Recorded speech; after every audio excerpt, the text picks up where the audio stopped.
The mountain king के पिछले chapter में हमने देखा था कि चेंग सू यिंग की मदद करने के लिए ना कुछ लोग और पैसे भेजता है। अब आगे चैप्टर 49 की शुरुआत में हम सब देखते हैं कि सामने वाले रेस्टोरेंट का मालिक है ना मन में सोच रहा होता है कि आखिर इस लड़की के पास पैसे कहाँ से आए जिससे कि आज ये रेस्टोरेंट को रिनोवेट करके पूरा नया करके खोल सके। शायद उसके पास है ना कोई छुपी हुई है ना गंदा सा तरीका होगा पैसा अमीर लोगों से पैसा इकट्ठा करने का। भले कुछ भी हो, इससे मेरे बिजनेस को तो कुछ फर्क नहीं पड़ने वाला। आगे वो कहता है कि वेटर जाओ और हमारे सामने वाले है ना रेस्टोरेंट पर जाओ और उनसे कहो कि आज हमारे रेस्टोरेंट में बहुत सारे ग्राहक है, तो हो सके तो उनके है ना थोड़े टेबल और कुर्सियां हमें दे दे। तो वो वेटर कहता मुझे नहीं लगता कि वो लोग हमें ना कुर्सियां देंगे। तो वो आदमी हंसते हुए कहता है कि कोई फर्क नहीं पड़ता अगर वो कुर्सी दे या नहीं दे, बस एक चीज उनको बोल के आना कि उनको उन कुर्सियों की जरूरत नहीं क्योंकि उनके पास कोई ग्राहक तो है नहीं। आगे हम देखते हैं कि उसके रेस्टोरेंट में कुछ ग्राहक आते हैं। वो कहता है कि आदरणीय ज़ेंग प्लीज अंदर आइए, मैं कब से आपका इंतजार कर रहा था। तो सामने वाला आदमी कहता है कि मुझे एक प्राइवेट रूम चाहिए और हाँ तुम्हारे यहाँ की जितनी भी स्पेशल डिश है मैं वो अपने दोस्तों को चखवाना चाहता हूँ। ये सभी दोस्त अलग अलग शहरों से आए हुए हैं। तो उनमें से एक आदमी कहता है मैंने सुना है कि इस रेस्टोरेंट की सारी डिश है ना यूनिक है, तो मैं पर्सनली यहाँ पर है ना चेक करने आया हूँ कि ये सच है या फिर सिर्फ झूठी अफवाहें है। तो वो रेस्टोरेंट का मालिक कहता है कि हाँ मैंने आप सभी के लिए ना सेकंड फ्लोर पर एक रूम तैयार किया है, तो प्लीज आप सब वहाँ जाइए और मैं आपके लिए स्पेशल डिश बनवाता हूँ। आगे वो कहता है कि हमारे इस डिश में जो मिर्ची यूज होती है वो सिर्फ है ना हमारे पास ही है और हम सिर्फ फ्रेश है ना इंग्रेडिएंट्स यूज करते हैं। तो वेटर वो सुन के कहता है कि मास्टर एक प्रॉब्लम है। वो कहता है क्या हुआ। आगे वो वेटर कहता है कि हमारी मिर्ची का स्टॉक खत्म हो गया है। वो कहता है आखिर ऐसा कैसे हो सकता है। तो वो वेटर कहता है कि हमारे ज्यादातर ग्राहक यहाँ पर सिर्फ हमारी स्पेशल मिर्ची की डिश खाने के लिए आते हैं। तो वो आदमी मन में सोचता है कि वो लड़की उसे पक्का इस चीज के बारे में पता होगा कि मेरी मिर्ची खत्म होने वाली है। आगे वो कहता है मिस्टर ज़ेंग हमारी मिर्ची खत्म हो गई, तो क्या आप चाहो तो कोई दूसरी डिश ऑर्डर करिए। वो आदमी कहता है कि चिंता मत करो, मैं समझ सकता हूँ कि तुम्हारी मिर्ची सच में काफी ज्यादा एक्सपेंसिव है और सिर्फ तुम ही हो जो मिर्ची से बनी हुई डिश बेचते हो और तुम्हें पैसों की चिंता करने की कोई जरूरत नहीं, तुम्हें जितना चाहिए उतना मिलेगा, लेकिन हमें मिर्ची की डिश खानी है। वो आदमी कहता है मैं सच में यहाँ पर ना कीमत बढ़ाने के लिए ये सब नहीं बोल रहा हूँ, हमारा स्टॉक सच में खत्म हो गया है। तो वो आदमी कहता है कि तुम्हारा रेस्टोरेंट तो काफी अच्छा बिजनेस कर रहा है और आखिर ये कैसी खुशबू है। और ली डेव तुमने झूठ कहा ना और मुझे बेवकूफ बनाने की कोशिश की, ये तो मिर्ची की खुशबू है। तो वो कहता है कि ये स्मेल हमारे रेस्टोरेंट से नहीं आ रही है, आखिर इस खुशबू का सोर्स कहाँ है। हम देखते हैं कि सू यिंग के रेस्टोरेंट के बाहर भीड़ लगी होती है और वो लोग कहते हैं कि वाह क्या खुशबू है। और श्याओ डे वहाँ पर है ना जोर जोर से चिल्ला रही होती है कि हुडी फिशिंग, हमारे यहाँ पर आपको हुडी फिशिंग खाने को मिलेगी और नए कस्टमर्स को 20% डिस्काउंट दिया जाएगा और हमारे यहाँ पर काफी सारे स्नैक्स भी है खाने के लिए। तो आदमी कहता है चलो भाई हम उस दूसरे रेस्टोरेंट को चेकआउट करते हैं। तो रेस्टोरेंट का मालिक कहता है प्लीज जाइए मत मिस्टर ज़ेंग, मैं आपको और आपके दोस्तों को सबसे अच्छी चीजें खिलाऊंगा। और आदमी कहता है प्लीज ग्राहक जाइए मत। हम देखते हैं कि वो लोग वहां से चले जाते हैं और श्याओ डे उसके रेस्टोरेंट की तरफ जा रही होती है। आगे वो रेस्टोरेंट का मालिक कहता है कि हाँ चले जाओ, वैसे भी तुम्हें पछतावा होगा कि तुमने मेरे रेस्टोरेंट से नहीं खाया। हम देखते हैं कि श्याओ डे वहां पर आती है और कहती है कि शॉप ऑनर मुझे आपसे कुछ कुर्सियां चाहिए, हमारे पास बहुत सारे कस्टमर्स है और हमारे पास है ना ज्यादा सीट नहीं है उन सब के लिए। वो कहता है कि हाँ मैं तुम्हें कभी कोई कुर्सी नहीं दूंगा। तो श्याओ डे कहती है अगर तुम कुर्सी नहीं देना चाहते तो ठीक है, इतना गुस्सा होने की क्या जरूरत है, और वैसे भी तुम्हारे पास तो कोई ग्राहक है नहीं। तो वो शॉप का ऑनर है ना चौंक जाता है कि उसी के बाद उसको वापस कही जा रही है। आगे हम माउंटेन का सीन देखते हैं जहाँ पर कि चेंग कहता है कि क्या वहाँ की सिचुएशन ठीक है, क्या वो मुझे मिस कर रही है। तो वो जुड़वा भाई में से एक कहता है कि उन्होंने आपके लिए एक लेटर लिखा है और मास्टर मुझे आपको ये पर्सनली डिलीवर करने के लिए कहा है। चेंग वो लेटर है ना लियो जी को देते हो कि मेरे लिए ये पढ़ो। जो लेटर सू यिंग ने भेजा था उसमें सिर्फ 6 से 8 ही शब्द थे और उस लेटर में सू यिंग ने अपनी पूरी कोशिश की थी चेंग ताई लेई को है ना थैंक यू कहने की, और वो काफी ज्यादा शुक्रगुजार थी जो रेसिपी उसने सेंड की थी।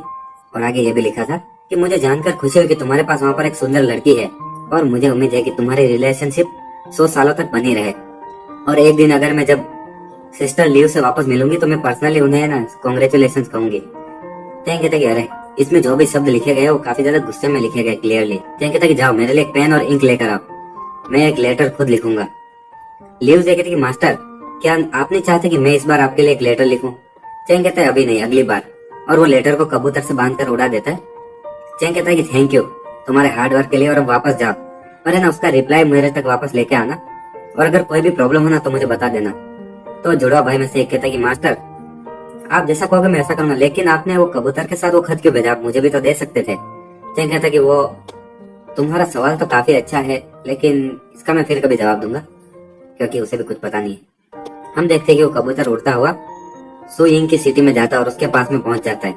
सु यिंग उस कबूतर के पैर में से वो चिट्ठी निकालते हुए सोचती है कि हाँ चलो देखते हैं आखिर ये कैसे एक्सप्लेन करता है वो बात को। और जब वो चिट्ठी खोलती है तो उसमें सिर्फ इतना ही लिखा होता है, क्या तुम हो वहाँ पर। तो वो मन सोचता है आखिर ये क्या कर रहा है। मैंने उसे ये कबूतर है ना इमरजेंसी में मुझे कांटेक्ट करने के लिए दिया था और उसने सिर्फ 3 शब्द भेजे। आखिर वो करना क्या चाहता है और क्या वो मेरा जवाब चाहता है कि हाँ।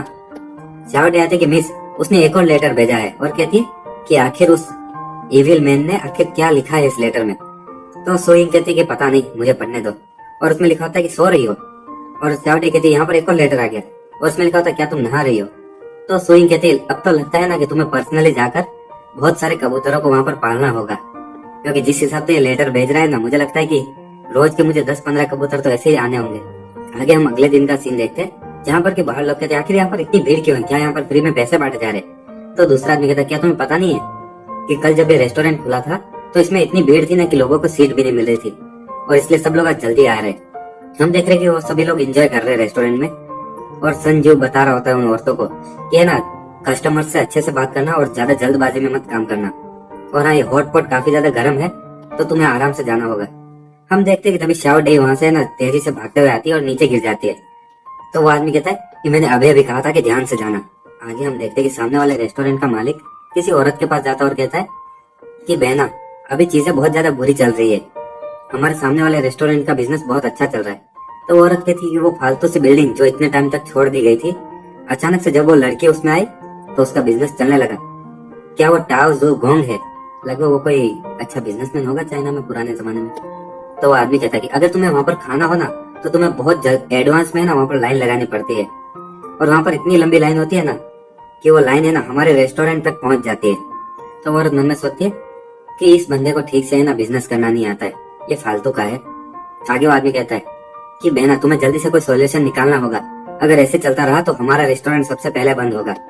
वो कहते तुम सच में बहुत ज्यादा बेकार हो और ऐसे जब वो रेस्टोरेंट नहीं चल रहा था तब भी तुम कुछ ज्यादा कर नहीं पाए और यहाँ तक कि तुम्हें ना दूसरों को भी अपने बिजनेस में ला रहे हो, जाओ और जाके ड्रू माओ को ढूंढो। तो आदमी कहता है सिस्टर एक बार फिर से ध्यान से सोच लीजिए, वो ड्रू माओ एक बार के लिए हम शैतान को पाल सकते हैं लेकिन उसको कंट्रोल करना बहुत मुश्किल है, क्या आप सच में उसे बुलाना चाहती हो। तो वो औरत वहां से जाते हुए कहती है कि ना प्रोफेशनल का बिजनेस प्रोफेशनल्स को ही हैंडल करने दो और वैसे भी वो पैसे से ज्यादा क्या ही मांग सकता है, बस वो जितना मांगे उतना पैसा उसे दे देना। अगले दिन हम देखते हैं कि रेस्टोरेंट का मालिक एक किसी बिल्डिंग में जाता है और वो बिल्डिंग का गेट खटखटाता है। अंदर से एक आदमी आता है, क्या? वो कहता है कि मैं यहाँ पर मास्टर डू से मिलने आया हूँ। वो आदमी कहता है ठीक है अंदर आ जाओ।